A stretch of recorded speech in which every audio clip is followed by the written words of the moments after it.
Halo Tribuners, senang sekali saya Ajeng Hatalia bisa kembali menyapa Tribuners. Tentunya kita di program Tribun Bus Story kali ini spesial membahas terkait dengan kesehatan Tribuners, dan lagi-lagi kita menghadirkan narasumber kece-kece di studio tribunambon.com yang adanya tepat di Jalan Jenderal Sudirman, Batu Merah, Sirima, Kota Ambon. Tribuners, selama kita live di kanal YouTube maupun di Facebook fanpage, Anda bisa bergabung ya di kolom komentar dengan pertanyaan terkait dengan tema yang sudah kita sounding ya di berbagai sosial media kita, baik di Instagram maupun di Facebook fanpage Tribuners.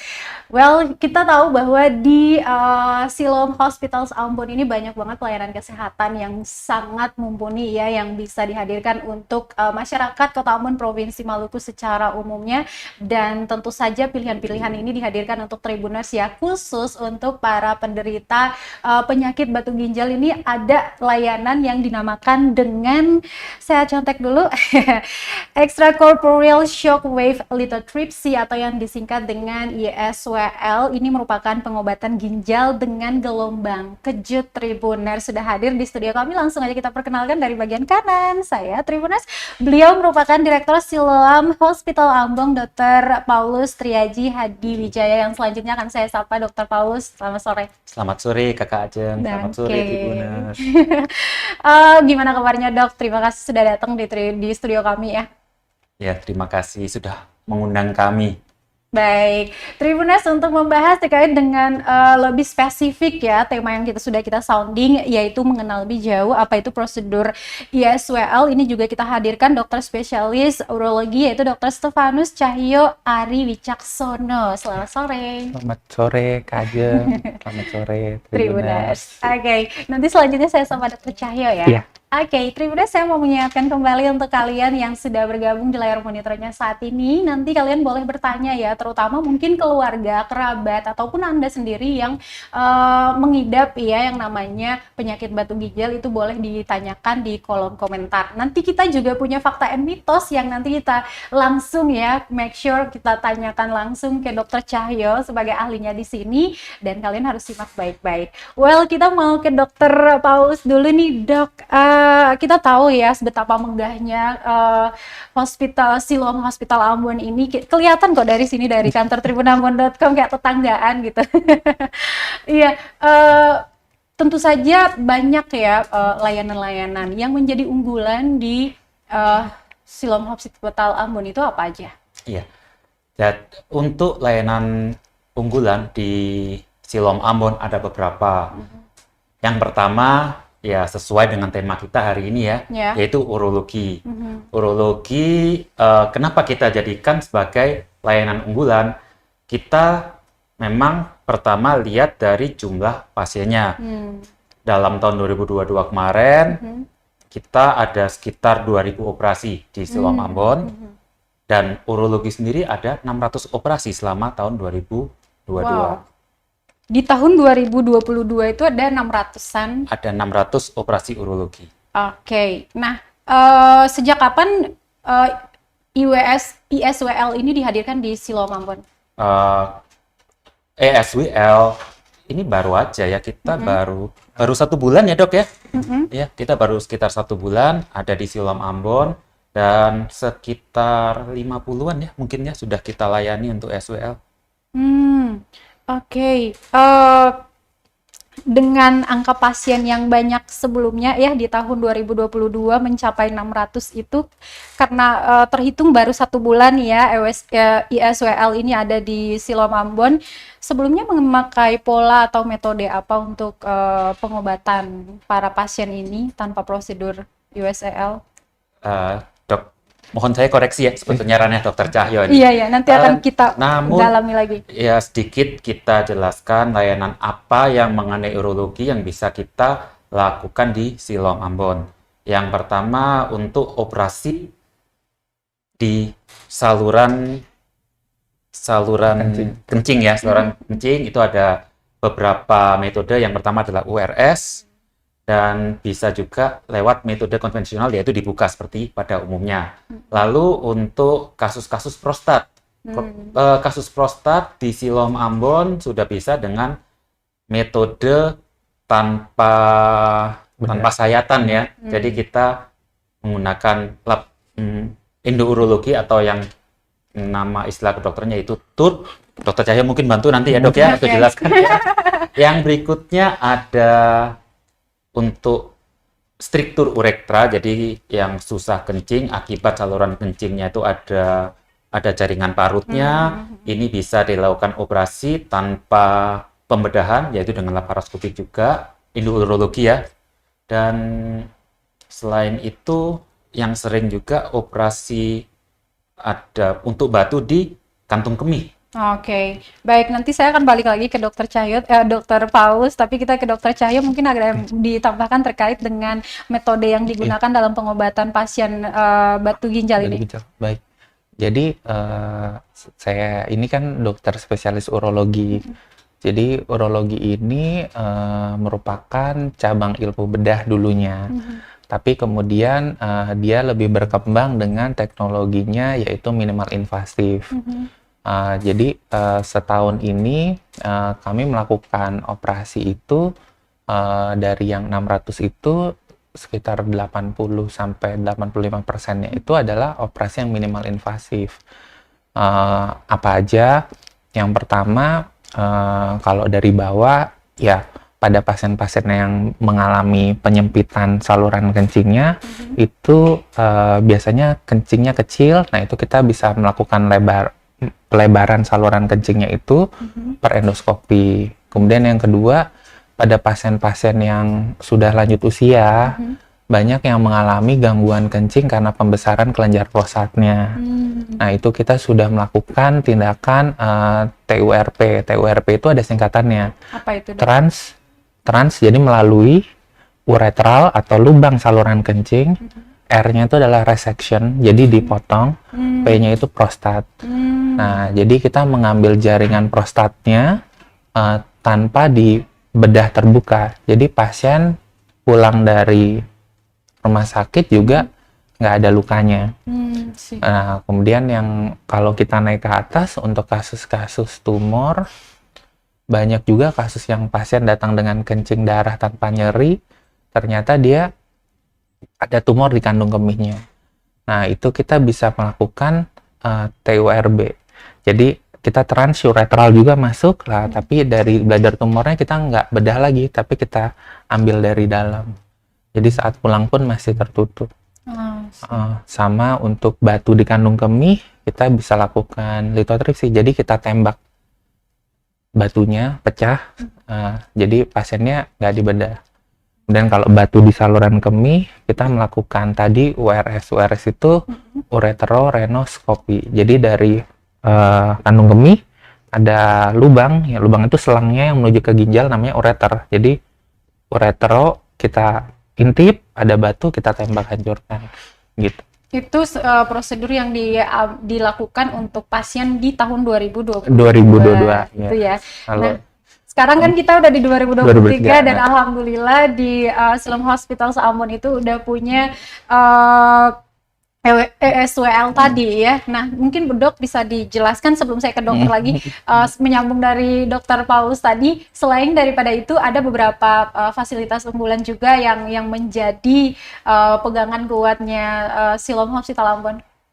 Selain neurologi? Iya. Oke. Selain neurologi, kita ada beberapa unggulan yang lain. Tapi sebelumnya saya ceritain dulu kenapa sih apa sih dasar kita untuk mengambil layanan unggulan. Jadi kita mengambil layanan unggulan, oke, kita lihat memang jumlahnya yang banyak. Tapi selain jumlah, kita juga lihat literaturnya. Misal kita contoh untuk urologi ini, karena jumlahnya banyak, selain itu kita pantau juga secara kualitinya. Jadi kita lihat untuk intra-operation complication rate dan post-operation complication rate. Kita akan pantau tiap bulan untuk layanan unggulan kami, dan kita akan bandingkan dengan jurnal rata-rata. Oke, kita sudah sesuai dengan jurnal atau kita lebih baik dari jurnal. Dan kita lihat untuk urologi ini kita udah lebih baik dari jurnal karena kita lihat dari kemampuan Dokter Cahyo juga sangat improve ya Dok ya, karena memang kasusnya cukup banyak. Tapi saya nyambung lagi Kakak Ajeng untuk layanan unggulan Siloam Ambon. Pertama urologi, yang kedua adalah obsgyn, kebidanan dan kandungan. Jumlah kelahiran di Siloam Ambon per bulan sudah di atas 100. Per bulan di Per atas bulan sudah di 100. atas 100. Banyak juga yang lahiran di Ambon ya, terutama di Siloam Hospital Ambon.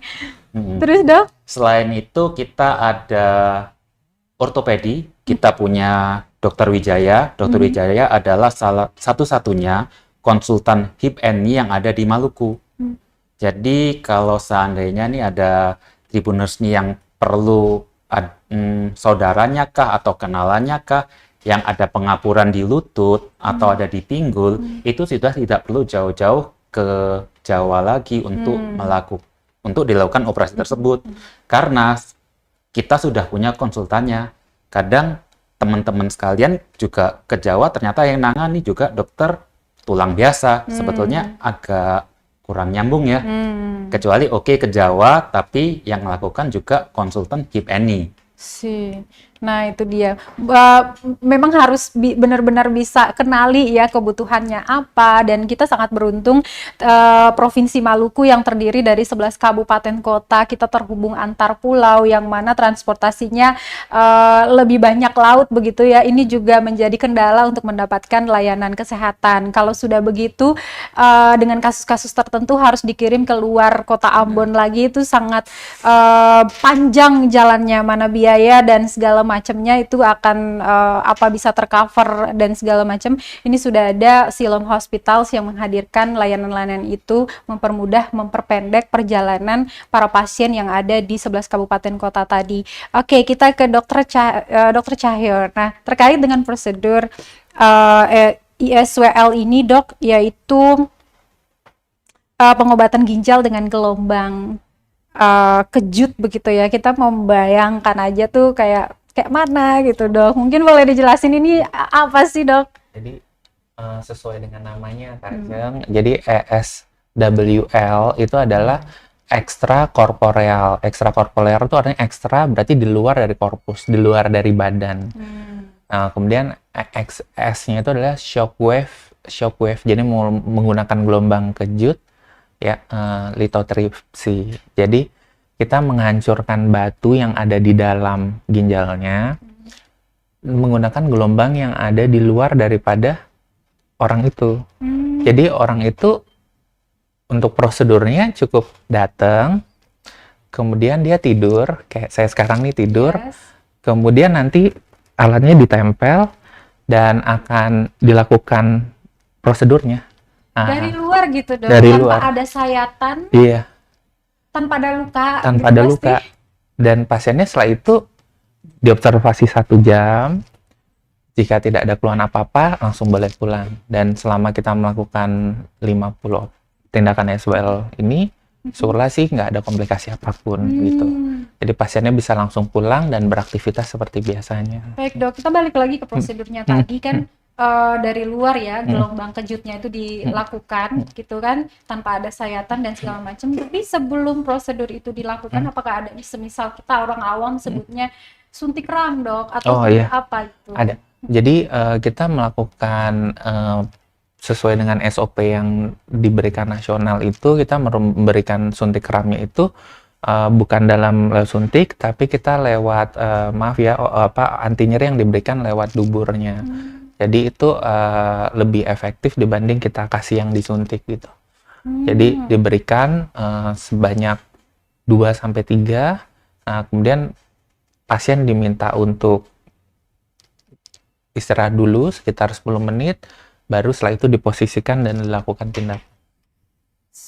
Berarti dalam setelah dilakukan tindakan itu setidaknya dibutuhkan 1 jam gitu ya. Iya. Cepet banget gitu ya dibandingkan dengan pola sebelumnya yang digunakan itu, ini yang paling singkat gitu, 1 jam udah gitu tinggal diobservasi. Kalau tidak ada gejala yang ditunjukkan oleh si pasien itu langsung bisa pulang tanpa harus rawat inap. Iya. Kalau misalkan ada gejala yang kemudian ditunjukkan oleh si pasien pasca dilakukan tindakan atau prosedur ini, biasanya apa? Oke. Jadi ini kan menggunakan gelombang di mana misalkan ini ginjal, batu ada di dalamnya. Nah, gelombang itu kan melakukan tekanan sehingga si batu ini bisa pecah. Nah, cara kerja as well itu bukannya batunya itu langsung hancur sama sekali, bukan. Jadi dengan adanya gelombang ini, maka batu itu akan pecah, jadi berkeping-keping.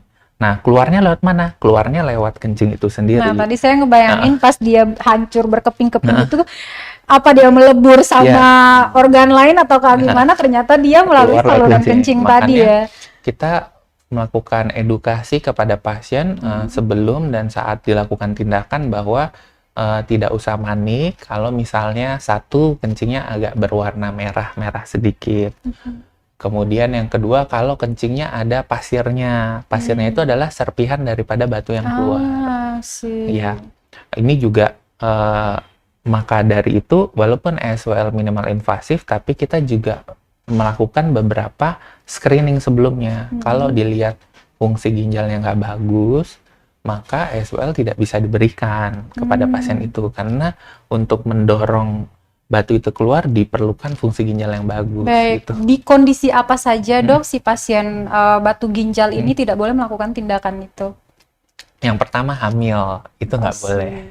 Jadi kalau hamil, dedenya nanti kayak ada ada keluar gitu kan. Jadi kalau hamil jelas kontraindikasi. Yang kedua pada pasien yang ada gangguan pembekuan darah. Karena kalau pada gangguan pembekuan darah itu bisa terjadi waktu gelombangnya masuk ada hematom kita sebutnya atau gumpalan darah di ginjalnya. Gitu. Jadi biasanya di screening pertama kita tanyakan ada minum obat tertentu nggak, ada penyakit tertentu gitu. Terus yang berikutnya kalau pada batu kita kan bekerja kan ada SOP-nya dari nasional ya, dari Kementerian Kesehatan juga bahwa kalau misalnya batunya itu lebih dari 2 cm udah besar, tentu kita nggak melakukan tindakan ESWL. Jadi memang ESWL ini diadakan dan dikasih ke pasien itu adalah justru saat mereka tahu ada batu ginjal yang kecil. Karena sesuatu yang kecil kalau dibiarkan kan dia jadi besar. Betul. Nah, yang kecil ini ya kita untuk batu yang kurang dari 2 cm sesuai pedomannya kita masih bisa berikan tindakan ESWL ini. Baik. Gitu. Nah, umumnya dok, si pasien ini datang dengan kondisi yang seperti apa? Dari 1 tahun di Ambon seperti yang tadi dibilang bahwa kita terdiri dari banyak kota kabupaten dan kepulauan. Jadi orang yang datang ke Ambon itu sudah ekspektasinya bisa selesai pengobatan di Ambon. Nah, ada yang bisa kita selesaikan untuk yang masih kecil, tapi ada juga yang besar banget sehingga kita mau nggak mau harus melakukan operasi terbuka. Jadi kalau di sini kasusnya, kalau saya bawa nih ke teman-teman saya yang di Jawa gitu, kasusnya di sini emang luar biasa sih. Kenapa sih luar biasa? Karena dilihat lagi dari asal muasal batu ginjal itu. Asal muasal batu ginjal itu kan intake minumnya kurang. Jadi minum air mineral ya, air mineralnya gitu. Itu kurang. Kemudian yang berikutnya yang kedua, dia berada di suhu yang panas nih kita. Jadi lebih cenderung untuk berkeringat. Untuk berkeringat, udah kurang minum, berkeringat, dan dia lebih sering nggak kencing. Nah, teorinya batu ini saya bahas sedikit ya. Jadi teorinya batu ini adalah misalnya Kak Ajeng membuat minuman kopi misalnya. Kalau kopi itu, nah ini ada gelas nih. Nah, kalau misalnya kopi itu segini, airnya segini, maka dia zat yang terlarutnya dengan pelarutnya lebih tinggi yang pelarutnya. Maka dia akan jadi cair kopinya. Tapi coba Kak Ajeng taruh kopinya di angkat tulisan Tribun ini. Dan airnya sedikit, maka dia akan cenderung kental dan mengeras kan.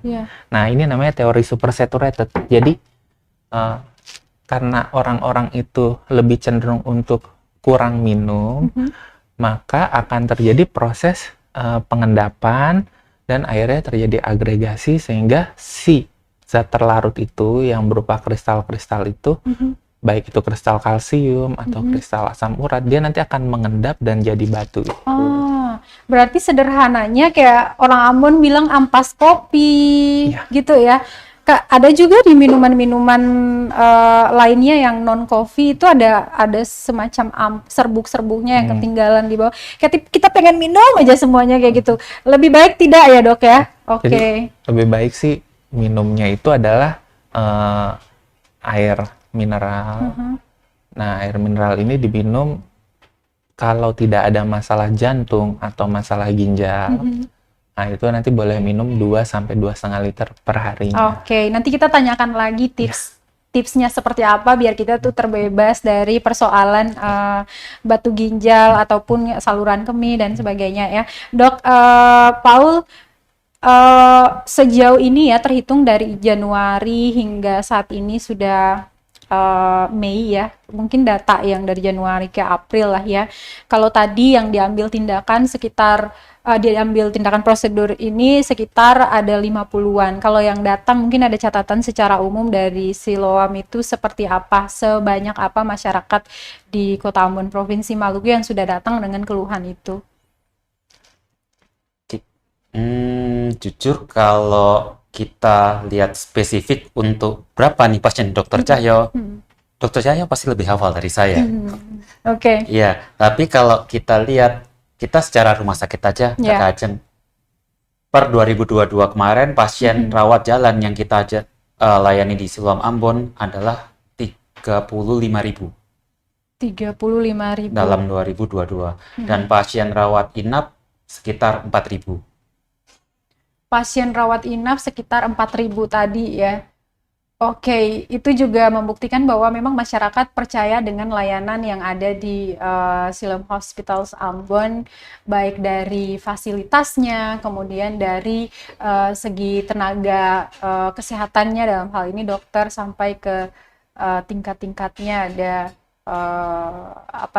perawat dan lain sebagainya. Semoga ini juga satu kepercayaan yang memang dijaga dan dirawat oleh pihak Pak Paulus dan lainnya, masyarakat Kota Ambon dan Provinsi Maluku bisa memanfaatkannya. Oke, kita masuk ke fakta atau mitos dulu sebelum kita ulas lagi lebih spesifik ke batu ginjal tadi. Fakta atau mitos yang pertama sebentar Dokter Paulus deh. Oke, Dokter Paulus, ini bukan fakta dan mitos tapi fakta atau hoax. Siloam Hospitals Ambon tidak melayani BPJS, pasien BPJS. Faktanya coba kita samakan dok ya. Pasien Dokter Cahyo ini 95% BPJS. Dan justru pasien Dokter Cahyo itu berapa persen dok yang kita bantu benar-benar kelas 3? Itu bisa lebih dari 50 ya. Dari 50%-nya. Jadi kami Siloam Ambon, kita melayani sesuai dengan visi misi Siloam, kita melayani masyarakat seluruh lapisan tanpa membedakan status siapa mereka. Kita malah paling banyak BPJS loh. Oke, berarti clear ya, pasien dengan keluhan apapun khususnya untuk batu ginjal itu di cover sama BPJS. Jadi para pemegang kartu BPJS tidak perlu khawatir atau ragu-ragu untuk berobat di Siloam Hospital Ambon, Tribuners. Oke, fakta atau mitos yang pertama, kalau tadi kan fakta atau hoax ya. Kita ke Dokter Cahyo, Dok. Mitos atau fakta menahan kemih, kebiasaan menahan kemih bukan penyebab terjadinya infeksi saluran kemih. Oke, jadi infeksi saluran kemih itu bisa terjadi karena clearance atau pembuangan daripada urinnya itu tidak lancar. Jadi kalau ditanya fakta atau mitos, memang ketika tidak lancar daripada berkemih itu bisa terjadi infeksi. Oke, berarti berarti itu fakta. Fakta. Iya. Oke. tercerahkan. Selanjutnya, fakta atau mitos kurang minum selama ini disebut sebagai menjadi salah satu penyebab atau pemicu terjadinya infeksi saluran kemih. Fakta atau mitos? Oke. Salah satu penyebab orang infeksi saluran kemih itu jawabannya fakta. Kenapa? Karena kalau kencing itu salah satu mekanisme tubuh untuk membuang secara alamiah infeksi yang ada di saluran kencing. Nah, kalau orang ini kurang minum, otomatis kencingnya akan kurang. Nah, di situ ada bakteri, 85%-nya bakteri Escherichia coli itu dia punya villi yang bisa bergerak masuk ke atas sehingga menimbulkan infeksi di saluran kemih bawah, dan kalau tidak ditangani dia bisa jadi infeksi di saluran kemih atas seperti ginjal.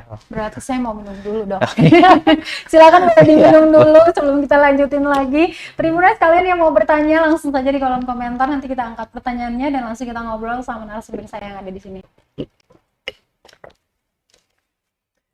Berarti dok, ada di lingkaran saya teman-teman yang bilang bahwa males minum karena apa? Sesekali begitu minum langsung kencing gitu, dikeluarin lagi gitu, kayak menurut mereka itu percuma dimasukin air terus dikeluarin lagi. Coba dijelaskan secara medis itu seperti apa? Jadi kan kita bandingkan dulu nih, kan ada laki-laki ada perempuan. Kalau kita lihat saluran kencingnya laki-laki itu kan sesuai dengan panjangnya alat kelaminnya itu kan 20 sampai 25 cm. Sementara untuk perempuan itu kan sekitar 5 sampai 8 cm, lebih pendek. Nah, infeksi saluran kemih itu secara epidemiologinya lebih sering didapatkan pada perempuan. Kenapa lebih sering pada perempuan? Karena saluran kemihnya itu lebih pendek.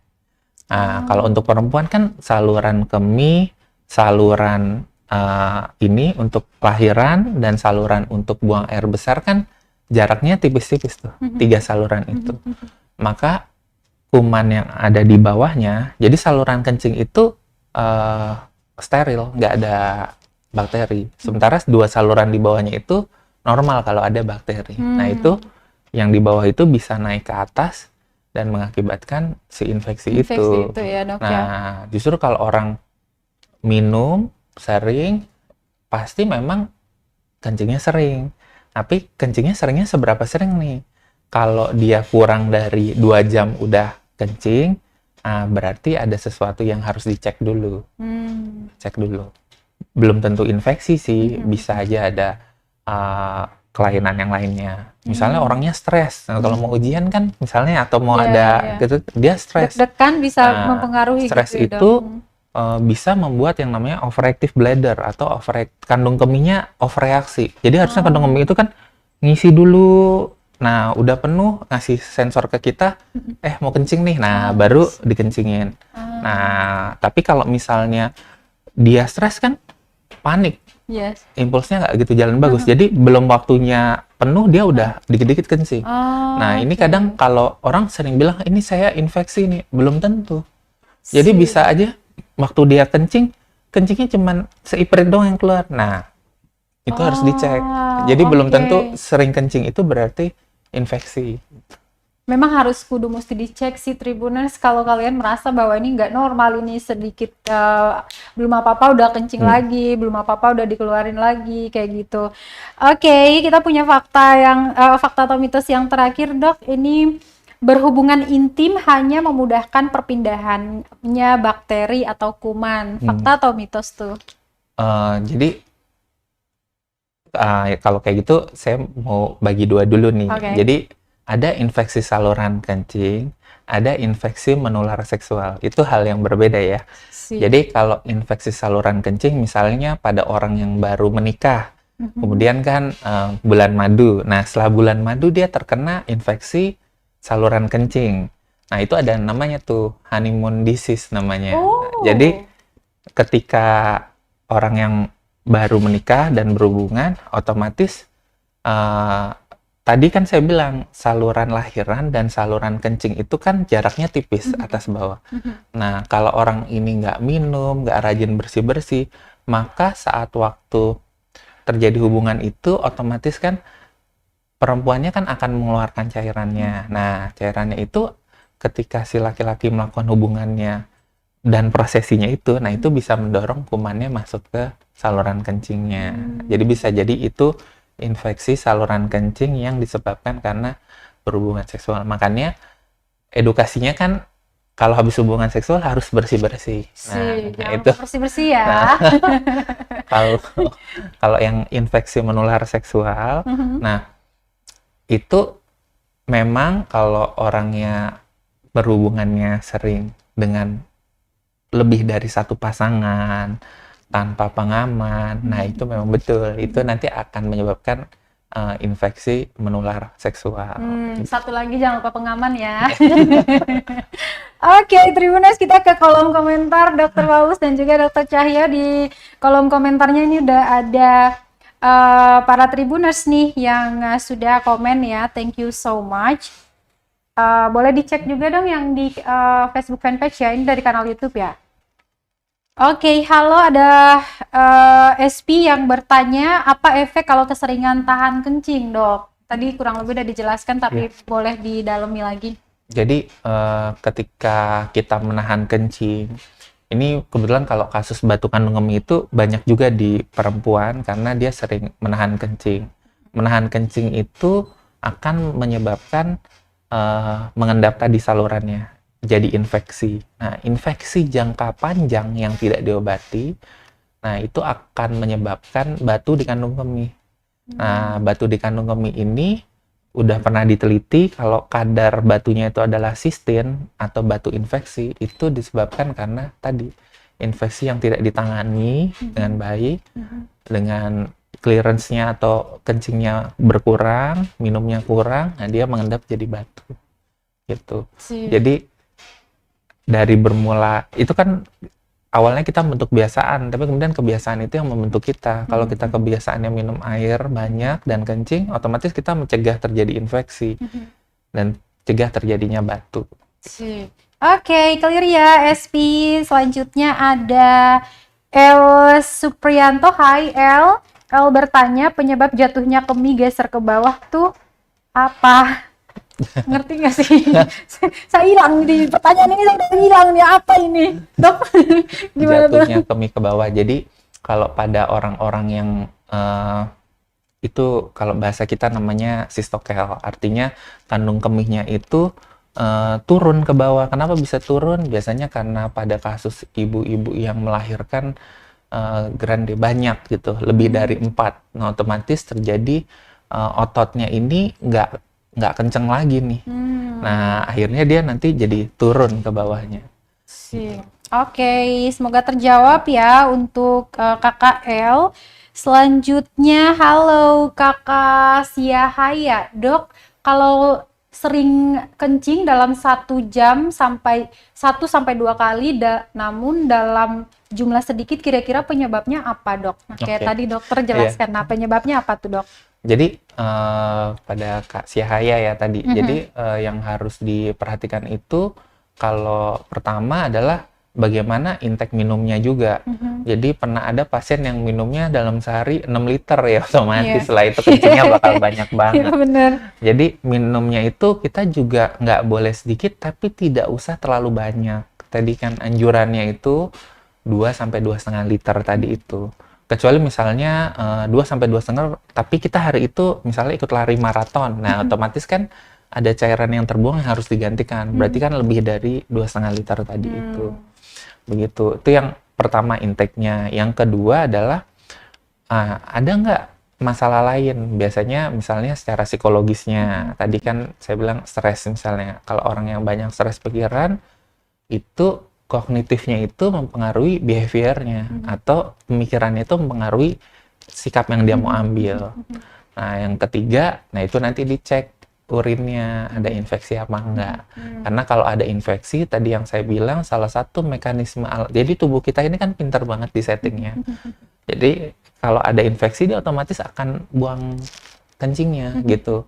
Jadi kalau kencingnya terlalu sering itu bisa menandakan dia ada infeksi. Nah, tetapi supaya memastikan ada infeksi, baiknya dicek dulu kencingnya gitu.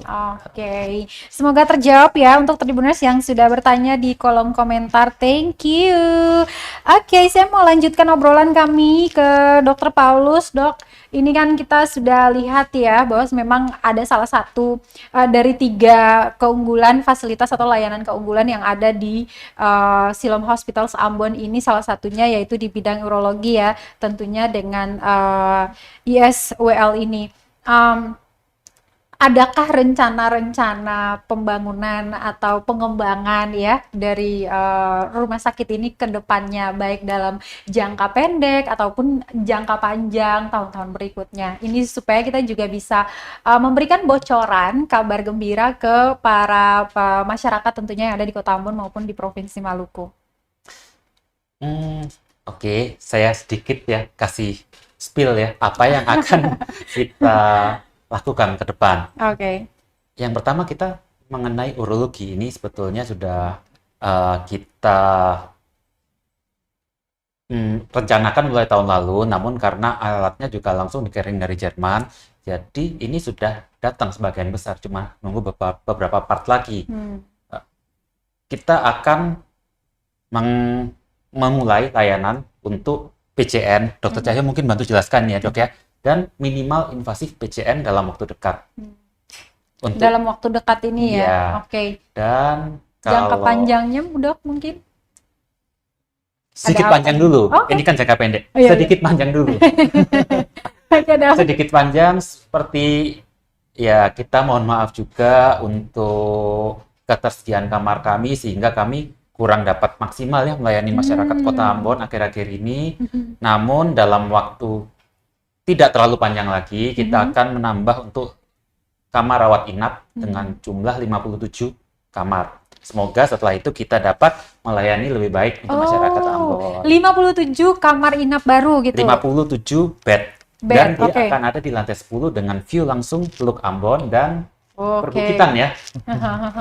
Memang, Dok, karena saya sering banget dengerin kata orang-orang yang sudah melewati masa-masa sulit begitu ya, Dok, dalam hal ini memerangi hal-hal yang berkaitan dengan kesehatan mereka. Salah satunya untuk dapat sembuh secara cepat atau intensif seperti itu, selain daripada bantuan dari tenaga kesehatan ataupun peralatan dan sebagainya, kebahagiaan dari dalam diri itu penting. Dan menurut saya penglihatan atau tawaran bagus itu yang ada di Siloam Hospitals itu, pemandangan bagus itu juga bisa menumbuhkan imun kebahagiaan, hormon kebahagiaan, dan itu juga bisa mendukung orang-orang yang ingin sembuh dengan cepat begitu ya, Dok ya. Iya.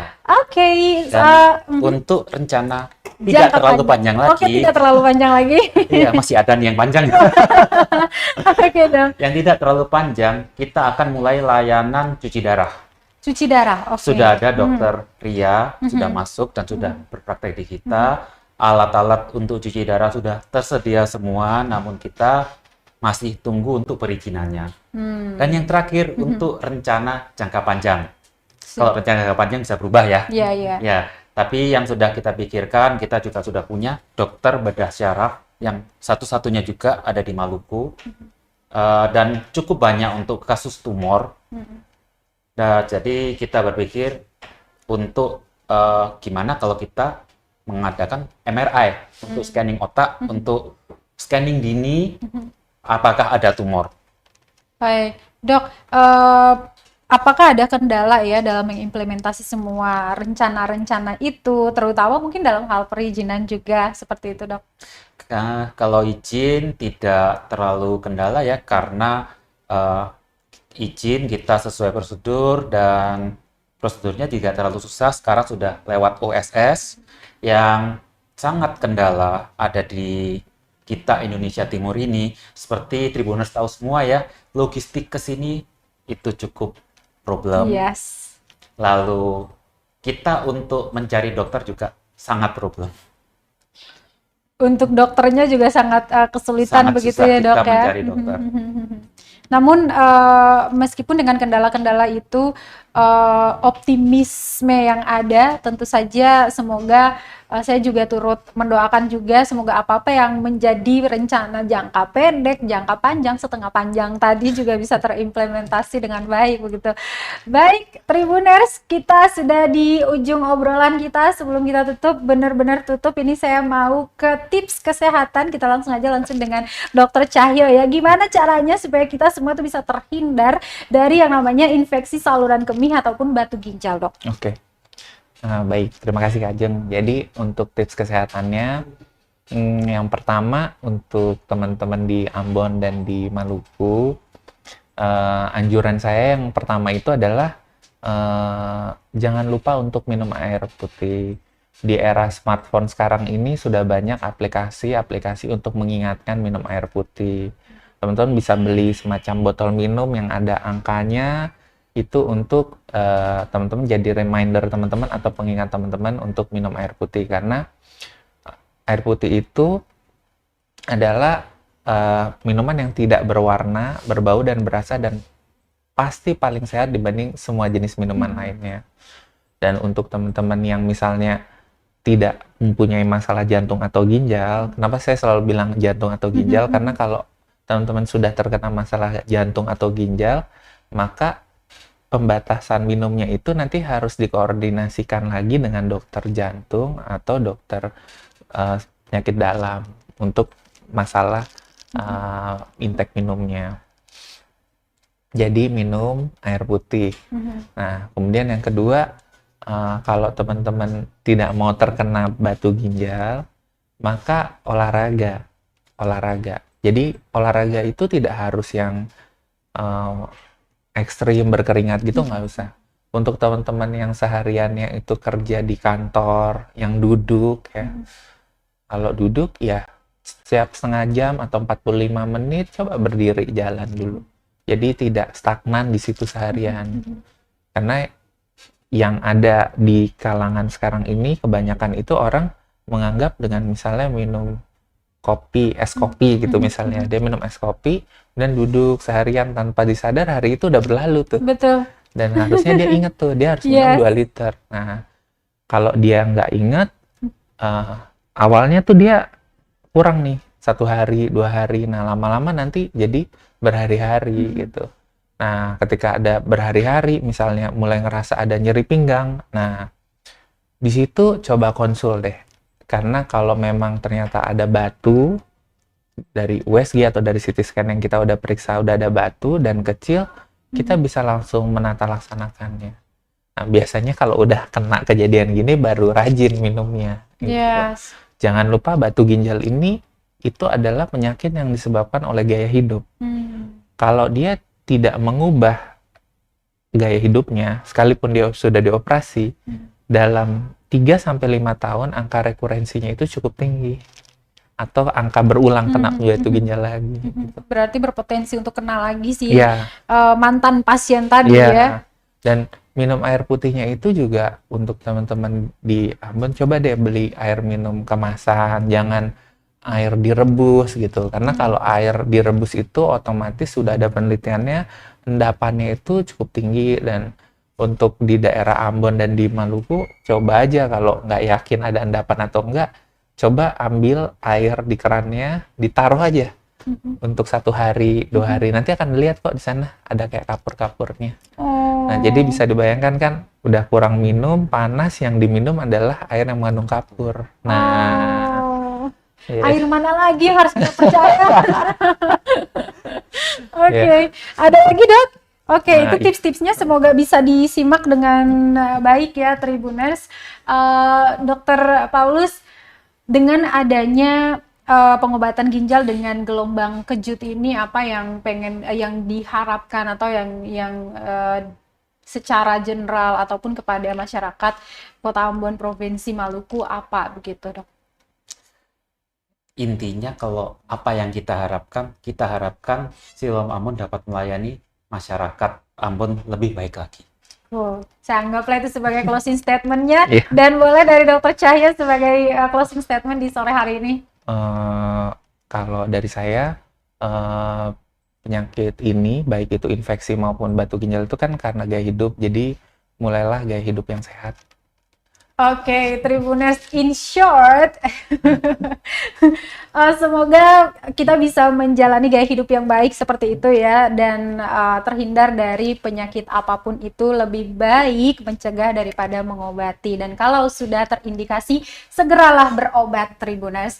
Baik, sekali lagi terima kasih untuk Tribuners yang sudah bergabung di layar monitornya untuk bersama dengan saya tentunya di Tribun Bastory. Sore hari ini kita sudah mengenal secara spesifik begitu ya, apa itu prosedur extracorporeal shock wave lithotripsy, dan juga apa yang menyebabkan seseorang bisa terkena penyakit batu ginjal tadi, kemudian apa yang bisa ditawarkan oleh Siloam Hospital Ambon untuk masyarakat di Provinsi Maluku dan secara umumnya begitu. Terima kasih sekali lagi untuk narasumber saya, dokter spesialis urologi, Dr. Stefanus Cahyo Ari Wicaksono, Dr. Cahyo, dan juga Direktur Siloam Hospital Ambon, Dr. Paulus Triaji Hadiwijaya. Danke banyak, sukses ke depannya, dan Tribuners, danke. Amato, boleh amato bareng-bareng. Terima kasih sudah nonton. Jangan lupa like, subscribe, dan share ya.